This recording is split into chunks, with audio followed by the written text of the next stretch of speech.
Hello and welcome to Counterpoint, the show unpacking the trends shaping our business. Today we will talk about diversity and inclusion.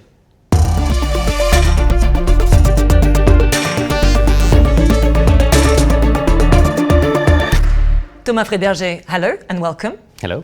You are the Deputy Chief Executive Officer of Tikehau Capital. Jason Lamin, hello and welcome. You are the founder and CEO of Lenox Spark Solutions. Now, amongst the solutions you offer, you have developed the Lenox Spark Diversity Impact Score, which is a standardized diversity, equity and inclusion measure used to assess demographic representation across organizations in any sector. Now, since there is no scientific ground to distinguish between different ethnic groups, nor between the skills of men and women, why is diversity a must for companies? What are the consequences of appropriate inclusion practices? Well, I'll talk a little bit later about the importance of measurement, because that's ultimately where it starts, is the ability to measure and hold some forms of accountability. But I also want to talk about some of the social biases that exist and that we have to overcome. And I think we find ourselves in a unique moment where we can make catalytic decisions to have change, real impactful change. And part of that is around intentionality and representation. So an example that we have to acknowledge is that when there are fewer women or people of color in bodies like boards and with responsibilities for governance, you are going to see fewer policies that are in favor of creating an inclusive environment for women and people of color within those organizations. So, one of the things we've done at our company is to be extremely intentional about representation across the board, because we understand very clearly that will lead to social networks that open up for more recruiting of talent. But it'll also create an environment where somebody is looking out for all the individuals that may join our organization. So the social biases that exist are something that we have to acknowledge, and we have to take a sort of catalytic stance with intentionality in creating some change. I fully agree, and I would also add that prejudices are so embedded in the structure and in the culture of our companies that policy is favorable to unrepresented ethnic communities seem necessary to overcome those prejudices.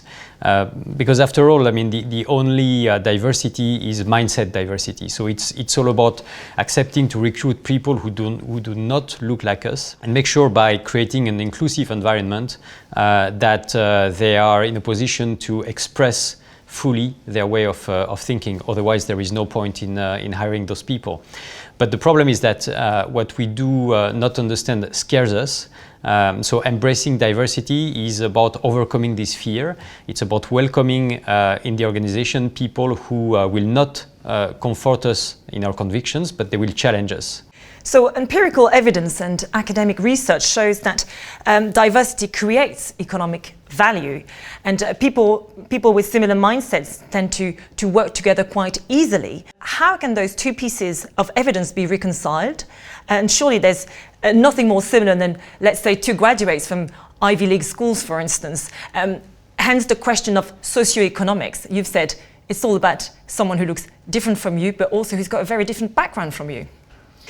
Yeah, that's true, and I would add that at a time when the ability to debate and exchange views in our democracy seems to be, I would say, impoverished by in the name of political correctness, in order to preserve a certain form of social peace, it seems crucial for private organizations to cherish actually the diversity and inclusion to preserve value creation.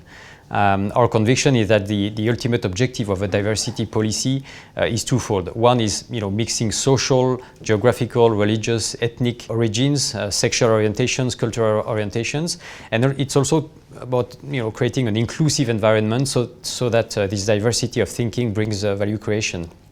But this approach, I would say, is much more difficult to implement than the simple application of a hiring policy favoring underrepresented groups and mentioned in another report, because it implies for managers to dedicate a lot of time to it, to listening, to dialogue, to say thank you, in addition to contributing to the day-to-day business.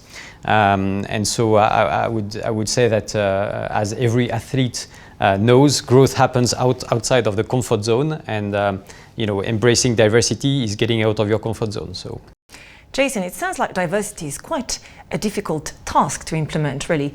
Is it worth it? Well, it absolutely is. I mean, I think, again, going back to what's at stake if we don't. And I think, most organizations are capable of the innovation and creativity that it takes to create an environment culturally, as Thomas just described, which is one that is inclusive.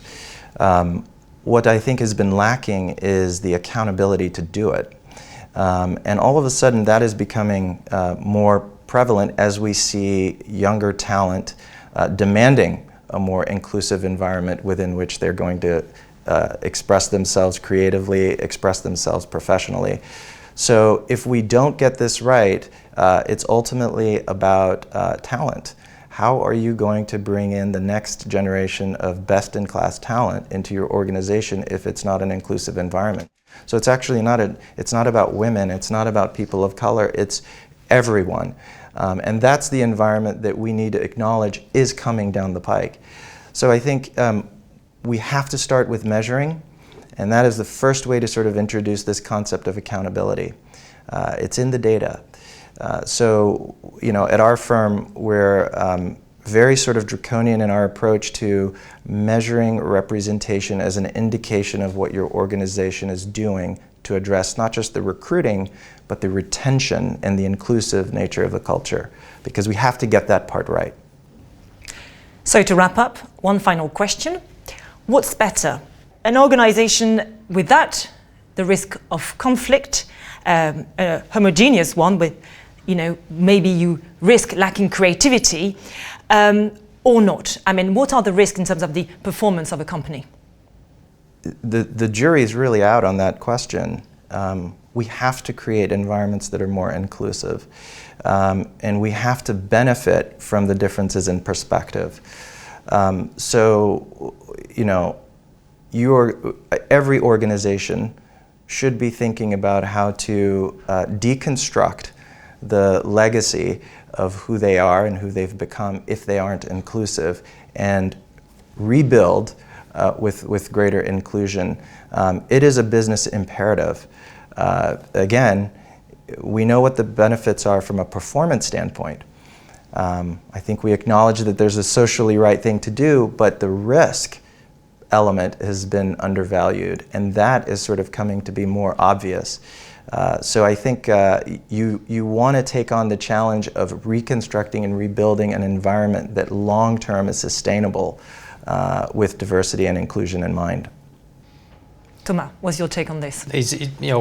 Embracing diversity, I would say, brings value, economic value. It brings growth, and so it's a necessary, I would say, a step in the growth story of any kind of organization, I would say. Thank you very much to both of you for your valuable insights. That's it from us. Stay tuned for the next edition of Counterpoints. Goodbye.